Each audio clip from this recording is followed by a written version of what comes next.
Olá pessoal, tudo bem? Vamos começando mais uma aula de saneamento. Vamos estudar agora o tratamento de esgoto, né? Ele é um pouco mais complexo que o tratamento de água, mas não deixa de ser importante. Então, a primeira etapa, o que é esgoto? Pode ser definido como resíduo líquido proveniente das atividades humanas ou também chamadas de águas servidas. O efluente é o termo usado para caracterizar os despejos líquidos provenientes de diversas atividades ou processos. E a qualidade, as características físicas e químicas do esgoto, do efluente, depende da sua origem. Então, se é industrial, se ele é de residencial, e dependendo da indústria também. Olhando a composição do esgoto, 99,9% dele é água e 0,1% é sólidos. E são esses sólidos que devem ser tratados. Tá? É isso que a gente tem que remover. Desse 0,1%, 70% são substâncias orgânicas, como carboidratos, proteínas, lipídios e os próprios micro-organismos. E 30% é material inorgânico, como areia, sais, metais. As características do esgoto é função dos usos a qual a água foi submetida, como comentei agora há pouco. Esses usos e a forma com que são exercidos variam, então, com o clima, com a situação social e econômica do país. Então, por exemplo, o esgoto de um país desenvolvido, de uma região mais desenvolvida, tem mais proteínas do que lipídios, hábitos da população, entre outros. Dentro das características físicas e químicas, deixadas biológicas para depois, que devem ser analisadas no esgoto, nós temos a temperatura, cor, odor, turbidez, sólidos totais, matéria orgânica, nitrogênio total, fósforo total, pH, alcalinidade, cloretos, óleos e graxas. A temperatura do esgoto é superior do que da água de abastecimento, né? E varia conforme o ano.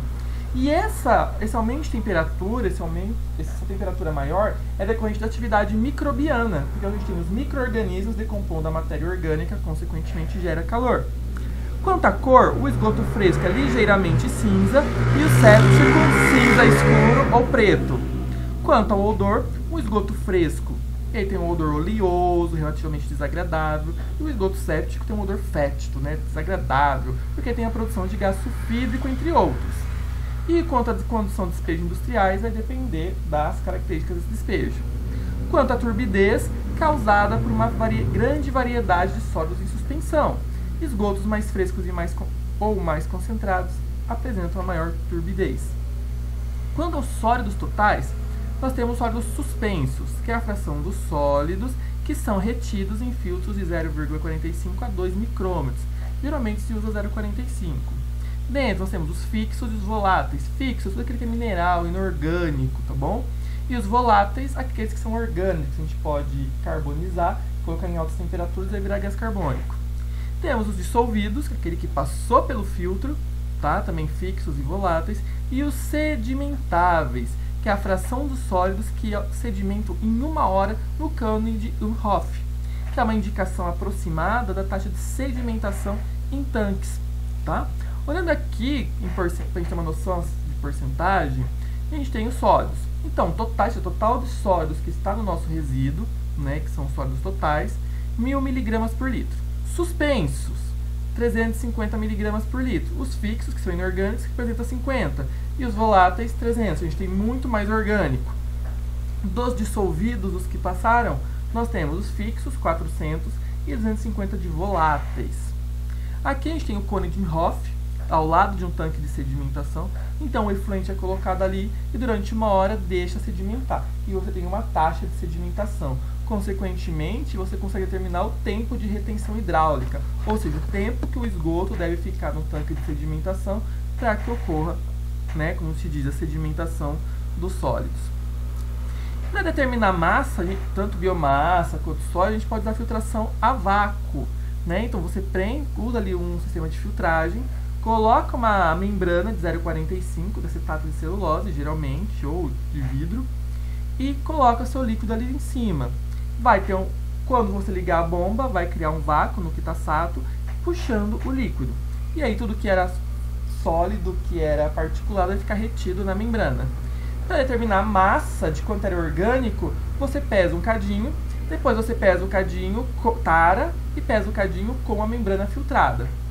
Após, você coloca o cadinho com a membrana filtrada numa mufla, 500 graus Celsius, por cerca de 4 horas, e tudo que for orgânico vai volatilizar, inclusive a membrana.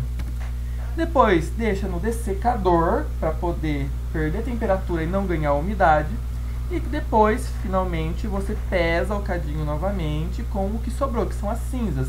Essas cinzas, o que ficou desse do cadinho é um material fixo, ou seja, substâncias inorgânicas, metais. Quanto à matéria orgânica, nós temos alguns cálculos, como a DBO5, que já comentei uma vez. A DBO é a demanda bioquímica de oxigênio, ou seja, a quantidade de oxigênio necessária para a degradação da matéria orgânica. Ou seja, quanto maior a concentração de matéria orgânica, maior a quantidade de oxigênio necessária, tá bom? A DBO5 é a medida da quantidade de oxigênio consumida após 5 dias a 20 graus Celsius pelos micro-organismos na oxidação bioquímica. Também temos a DQO, que é a demanda química de oxigênio, que representa a quantidade de oxigênio requerida para estabilizar quimicamente a matéria orgânica carbonácea, utilizando fortes agentes oxidantes, como o dicromato de potássio, em condições ácidas. Dá também para analisar a DBO última, que representa um consumo total de oxigênio ao longo de todo o tempo durante a degradação. Daqui a pouco eu mostro a equação. E temos o COT, ou mais comum falar TOC, que é o carbono orgânico total, que é a medida direta de quanto carbono orgânico tem na sua amostra. Aqui a gente tem a medida de DBO 520. Então você pega um frasquinho de DBO, coloca lá sua amostra no dia 0 e mede com o oxímetro a concentração de oxigênio. Deixa numa estufa 20 graus Celsius por 5 dias, no escuro, para evitar fotossíntese. Depois de 5 dias, mede de novo a concentração de oxigênio. Então, nesse caso aqui, o oxigênio inicial era de 7 mg por litro, final 3 mg por litro. Ou seja, nossa DBO5 foi de 4 mg por litro. Do esgoto doméstico é de cerca de 300 mg por litro.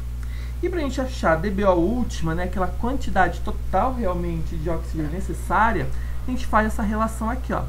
A relação DBO última com a DBO5 é de 1,46. Ou seja, multiplica o valor da sua DBO por 1,46, você tem a concentração total de oxigênio necessário para degradar a matéria orgânica naquele efluente.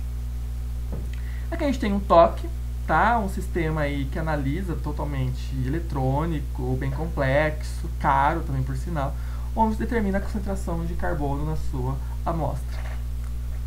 O nitrogênio é um nutriente indispensável para o crescimento dos micro-organismos, e do esgoto tem muito que vem da urina. O nitrogênio orgânico e a amônia formam o que a gente chama de nitrogênio total Kildall, tá? O NTK. O NTK é todo nitrogênio menos nitrito e nitrato. O nitrogênio orgânico, então, é o nitrogênio que está na forma de proteínas, aminoácidos, ureia. A amônia é produzida no primeiro estágio da decomposição do nitrogênio orgânico. E aí nós temos o nitrito, que é o estágio intermediário da oxidação da amônia, e quase não tem no esgoto bruto, e o nitrato, que também ele é a parte final da oxidação da amônia, ele é a oxidação do nitrito, e também praticamente ausente no esgoto. Outros nutrientes nós temos fósforo, que é um fator limitante também para o crescimento microbiano, que pode ser encontrado na forma orgânica ou inorgânica, como ortofosfatos, polifosfatos. O pH, que é indicador da acidez ou basicidade do esgoto, geralmente é ácido por causa da respiração dos micro-organismos. Tem a alcalinidade, que é o indicador da capacidade de tampão, tá, do meio, ou seja, resistência às variações do pH. Cloretos, provenientes da água de abastecimento, como a gente viu, coloca cloro para desinfectar. E temos também a concentração de óleos e graxas, que são a matéria orgânica determinada em hexano, que é um solvente orgânico. Quanto à parte biológica, nós temos muitos micro-organismos, e eles são os principais responsáveis pelo tratamento do esgoto.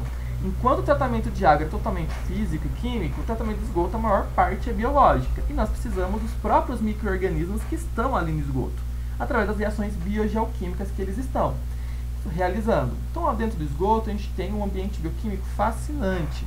E nós temos vírus, bactérias, arcas, protozoários, algas, fungos, rotíferos, que são pequenos animais.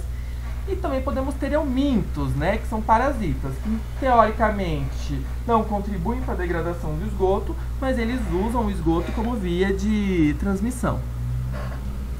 O que a gente mais analisa são os coliformes termotolerantes, tá, que tem que aguentar altas temperaturas por causa da estriação no estilo por plate. Né, os coliformes fecais, que são encontrados no trato digestório de homeotermos, tá, tanto do homem quanto de animais de sangue quente. Resistentes a altas temperaturas e são indicadores de contaminação fecal, ou seja, uma alta concentração de coliformes termotolerantes é uma indicação de concentração de esgoto.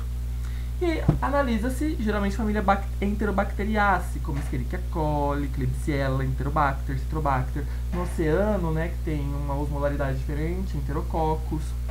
Então aqui a gente tem vírus, a gente tem bactérias, vamos ter também as arqueias, tem aqui metanosarcina, paramécios, tá, que são protozoários, ciliados, que vão controlar a população de bactérias e de arqueias, tá? Aqui ele de novo. Temos algas, tem aqui o chlorella. Temos fungos, tanto filamentosos como leveduras. Temos aqui rotíferos, tá? Que são pequenos animais. Aqui tem uma foto de um rotífero se alimentando. Temos ovos de eumintos, que nem aqui de Ancylostoma duodenale, ovo de Ascalia lumbricoides, ovos de Trichuris trichiura. Temos também ovo de Taenia solium, ovo de Phaceola hepatica, ovo de Schistosoma mansoni. E aqui a gente vê o casal de Schistosoma mansoni, né? O macho é o maior e a fêmea é menor, que fica dentro do canal ginecóforo dele. Tudo bem, pessoal? Então será a parte de características físicas, químicas e biológicas do esgoto. Na próxima aula a gente vê as etapas do tratamento. Bons estudos e até a próxima. E dá o like no vídeo. Tchau, tchau!